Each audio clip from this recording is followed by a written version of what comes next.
திமுக அரசு ஆட்சிக்கு வந்ததிலிருந்து தமிழ்நாட்டில் இருக்கக்கூடிய நீட் தேர்வினை முழுவதுமாக ரத்து செய்வதற்கான போராட்டம் நடந்து வருவதாகவும் அதன் தொடர்ச்சியாக நேற்று அனைத்து கட்சி ஆலோசனைக் கூட்டம் நடைபெற்றிருக்கிறது.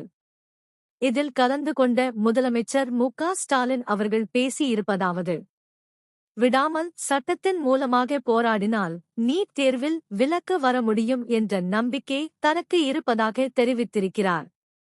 நீட் தேர்வில் இருந்து தமிழகத்தை விடுவிக்க அனைத்து கட்சி ஆலோசனைக் கூட்டத்தை முதலமைச்சர் மு.க.ஸ்டாலின் ஏற்படுத்தி அதற்கு அனைத்து கட்சிகளுக்கும் அழைப்பு விடுத்திருக்கிறார்.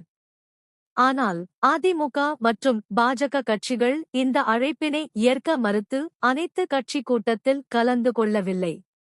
மற்றபடி காங்கிரஸ், மதிமுக, பாமக, சிபிஎம், விசிக போன்ற கட்சிகள் இந்த அனைத்து கட்சி கூட்டத்தில் பங்கேற்றனர். அதனோடு நீட் தேர்வினை தமிழகத்தில் இருந்து நீக்க தங்களுடைய ஒத்துழைப்பையும் வழங்கின. தற்பொழுது வெளியாகி இருக்கக்கூடிய உச்சநீதிமன்ற தீர்ப்பானது தமிழகத்திலிருந்து நீட் தேர்வினை முழுவதுமாக நீக்குவதற்கு மிகப்பெரிய நம்பிக்கையை கொடுத்திருப்பதாகவும் தொடர்ந்து சட்ட போராட்டத்தை நடத்தும் பட்சத்தில் நீட் தேர்வில் இருந்து விலக்கு பெற முடியும் என்ற நம்பிக்கை அதிகமாக இருப்பதாகவும் முதலமைச்சர் மு.க.ஸ்டாலின் தெரிவித்துள்ளார்.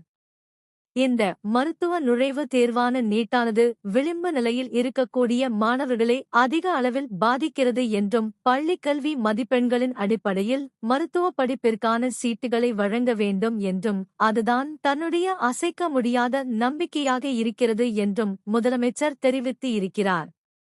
மேலும் திமுக ஆட்சிக்கு வந்தது முதலே நீட் தேர்வு ரத்து செய்வதற்கான சட்டத்தை முன்மொழிந்து வருவதாகவும் அவற்றைக்கான நாட்களோடு குறிப்பிட்டு என்னென்ன நாட்களில் என்னென்ன வகையான போராட்டங்கள் மற்றும் முக்கிய முடிவுகள் முன்னெடுக்கப்பட்டன என்பது குறித்து விவரித்து இருக்கிறார் முதலமைச்சர் மு.க.ஸ்டாலின் அவர்கள்.